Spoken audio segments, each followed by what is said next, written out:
Assalamualaikum warahmatullahi wabarakatuh. Hai Goldmates, kembali lagi nih bersama kami Gold Martin, PKM RE Fakultas Kedokteran Universitas Muhammadiyah Sumatera Utara. Pada video sebelumnya, nah gimana Goldmates? Kira-kira Goldmates sudah nonton kan sampai habis? Dan tentunya sudah paham mengenai program kami. Nah, pada konten kedua ini merupakan bagian inti dari program riset kami, yang dimana kami akan melakukan mulai dari pembelian alat dan bahan, pembuatan ekstraksi daun murbe, uji fitokimia, molekular docking, dan juga injeksi streptozotocin kepada hewan coba kami.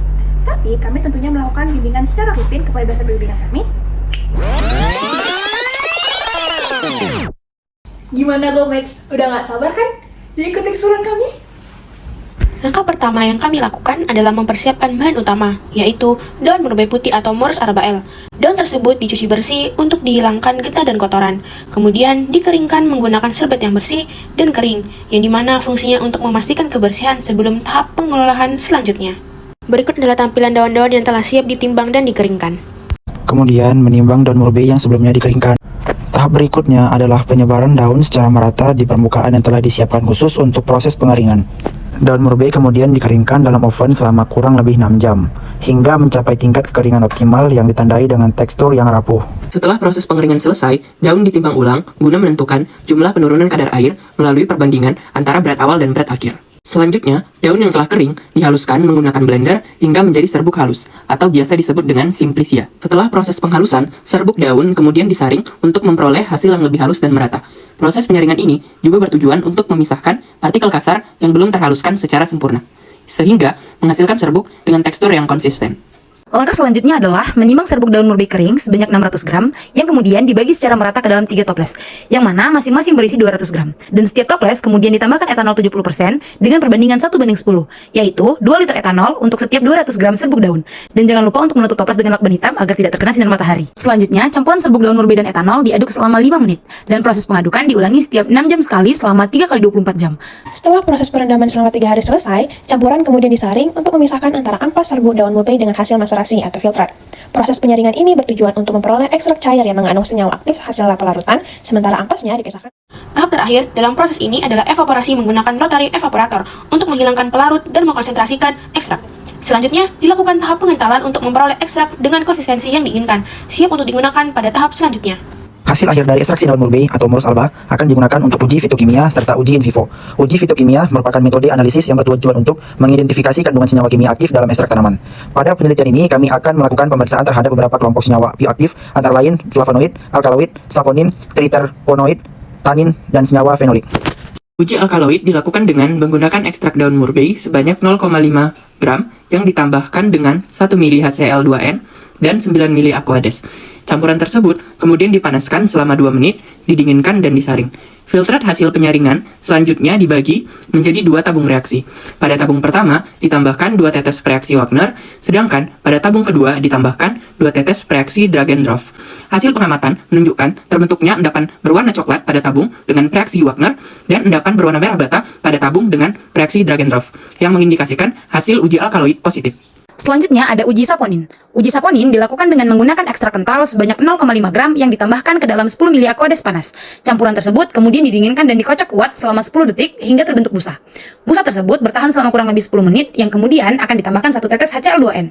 Hasil uji menunjukkan reaksi positif terhadap keberadaan saponin, ditandai dengan terbentuknya busa yang stabil. Nah, selanjutnya uji triterpenoid dilakukan dengan menggunakan ekstrak sebanyak 0,5 gram yang ditambahkan 2 mili etanol. Campuran tersebut kemudian dipanaskan dan juga disaring. Filtrat hasil penyaringan diuapkan, kemudian ditambahkan 3 tetes asam asetat glaseal. Hasil pengujian menunjukkan terbentuknya warna coklat kemerahan yang mengindikasikan reaksi positif terhadap keberadaan triterpenoid.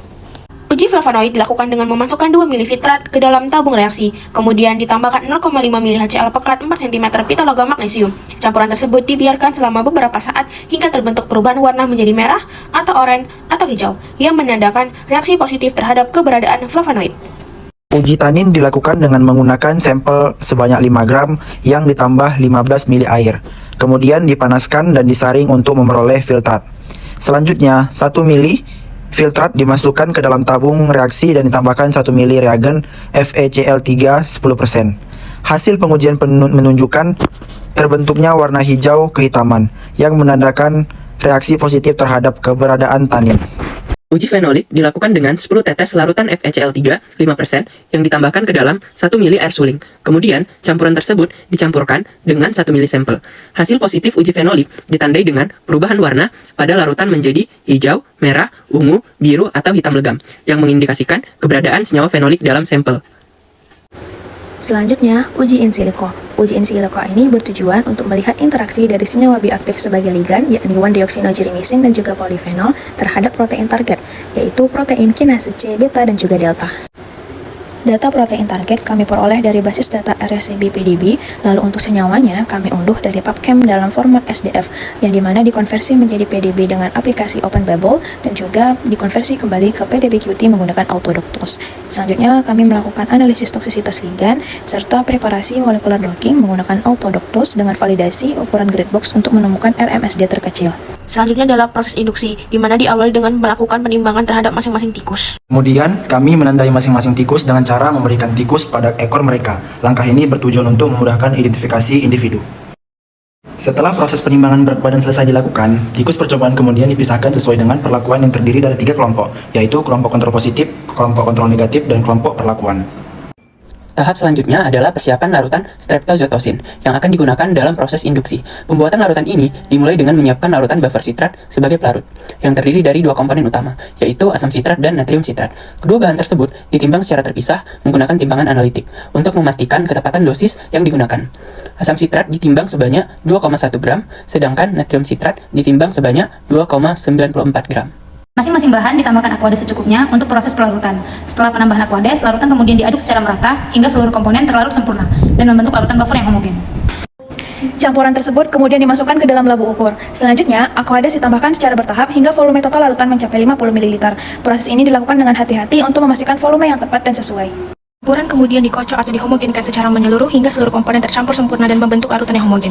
Dengan demikian, diperoleh larutan asam sitrat 0,2 molar dan larutan natrium sitrat 0,2 molar yang siap digunakan sebagai buffer dalam proses pelarutan streptozotocin. Selanjutnya, dilakukan pembuatan larutan buffer sitrat dengan cara mencampurkan larutan asam sitrat 0,2 molar sebanyak 27,5 ml dan larutan natrium sitrat 0,2 molar sebanyak 22,5 ml ke dalam gelas beker berkapasitas 100 ml. Larutan buffer sitrat tersebut kemudian diaduk dengan magnetic stirrer agar tercampur. Selama pengadukan berlangsung, dilakukan pengukuran pH menggunakan pH meter hingga mencapai nilai pH 4,5. Jika pH larutan terlalu asam, dilakukan penambahan tetesan larutan natrium sitrat secara perlahan. Sebaliknya, apabila pH larutan terlalu basah, maka dilakukan penambahan tetesan larutan asam sitrat secara bertahap hingga diperoleh nilai pH yang diinginkan. Tahap berikutnya adalah menyiapkan larutan streptozotocin atau STZ. Bubuk streptozotocin sebanyak 100 mg ditimbang menggunakan timbangan analitik untuk memastikan ketepatan berat yang sesuai. Kemudian, dimasukkan ke dalam tabung Falcon sebagai wadah untuk tahap selanjutnya dalam proses pelarutan. Sebanyak 3 ml larutan buffer sitrat 0,2 molar dengan pH 4,5 kemudian ditambahkan ke dalam tabung Falcon yang berisi bubuk streptozotocin. Campuran tersebut selanjutnya dihomogenkan menggunakan vortex hingga terbentuk larutan yang homogen dan sempurna. Larutan streptozotocin disimpan pada suhu 4 Celcius untuk menjaga kestabilan dan efektivitasnya sebelum digunakan dalam prosedur induksi. Selanjutnya, masuk ke tahap persiapan induksi dengan memasukkan larutan streptozotocin atau STZ ke dalam suntikan string berkapasitas 1 cc, disesuaikan dengan dosis yang telah ditentukan untuk masing-masing tikus berdasarkan berat badannya.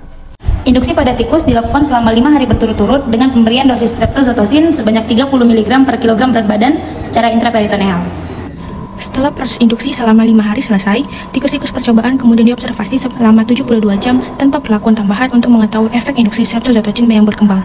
Setelah masa tunggu, dilakukan pemeriksaan kadar gula darah atau KGD pada hewan percobaan untuk menilai respon metabolik dan keberhasilan induksi pada diabetes. Demikianlah bagian inti dari program riset kami. Pergi ke pasar membeli buah tin, tidak lupa singgah membeli bunga. Sekian dari kami tim Go Wortin. Sampai jumpa di video konten selanjutnya. Wassalamualaikum warahmatullahi wabarakatuh. Bye bye Go Mates.